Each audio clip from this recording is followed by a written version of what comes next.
সবাই কেমন আছো? আজকে আমি আবার নিয়ে এলাম কাতল মাছের রেসিপি। মাছগুলোকে আমি ধুয়ে পরিষ্কার করে নিয়েছি। এরপরে দিয়ে দিলাম লবণ, হলুদ গুঁড়ো, মরিচ গুঁড়ো দিয়ে আমি এটা হাত দিয়ে সুন্দর করে মাখিয়ে নিলাম। মাখিয়ে আমি এটাকে 30 মিনিট মতো রেখে দেব। তারপরে আমি অন্য একটি পাত্র নিয়ে কড়াইতে সরিষার তেল পরিমাণ মতো দিয়ে দেব। এরপর কড়াইটা গরম হয়ে গেলে আমি দিয়ে দেব মাছগুলো। একে একে আমি সবগুলো মাছ দিয়ে দেব। মাছ দেওয়া হয়ে গেছে। এখন আমি এগুলো উল্টে পাল্টে ভেজে নেব। ভাজাটা বেশি করে ভাজবো না, একটু হালকা ভেজে নেব। বেশি মচমচা করব না, আমার মচমচা আবার বেশি ভালো লাগে না। আমার এরকম হালকা হালকা করে ভাজলেই মনে হয় স্বাদটা একটু বেশি হয়। এরপর আমি আবার ওই তেলের মধ্যে দিয়ে দেব পেঁয়াজ কুচি। পেঁয়াজ কুচিকে একটু লাল লাল করে ভেজে নেব।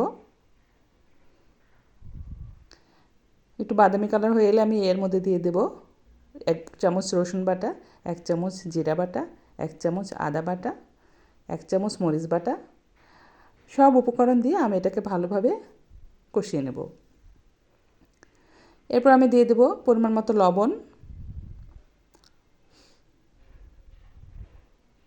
একটু পানি নিয়ে আমি এটাকে আরও ভালো করে কষিয়ে নেব। দিয়ে দিলাম 1 চামচ হলুদ গুঁড়ো, ধনিয়া গুঁড়ো, মরিচ গুঁড়ো দিয়ে মশলাটি ভালো করে কষিয়ে নেব। রান্নাটি দেখতে থাকুন, না টেনে স্কিপ করবেন না। এভাবে রান্না করলে মোটামুটি ভালোই স্বাদ লাগে। আমি বাসায় ট্রাই করেছি, আপনারাও ট্রাই করবেন অবশ্যই। এরপর আমি দিয়ে দিলাম কেটে রাখা টমেটোগুলো। পাকা টমেটো হলে বেশ ভালোই লাগে। এটাকে ভালোভাবে কষিয়ে নেব। কষানো হয়ে গেছে। এরপর আমি দিয়ে দেব সে ভেজে রাখা কাতল মাছগুলো। কাতল মাছগুলো দিয়ে আমি আবারও এটা ভালো করে কষিয়ে নেব। এটা একটু সামান্য কষাবো, বেশিক্ষণ কষাবো না। বেশি কষাতে গেলে মাছটা ভেঙে যেতে পারে। একটু 2-3 মিনিট কষাবো।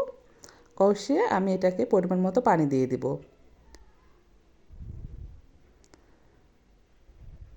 পানি দেওয়া হয়ে গেছে। আমি এখন এটা একটু নেড়ে চেড়ে ঢাকনা দিয়ে দেব। এখন 5 মিনিট পর আবার আসলাম। দেখুন আমার রান্না প্রায় শেষ। দেখতে কতটা ইয়াম্মি হয়েছে। বাসায় ট্রাই করবেন। ধন্যবাদ সবাইকে।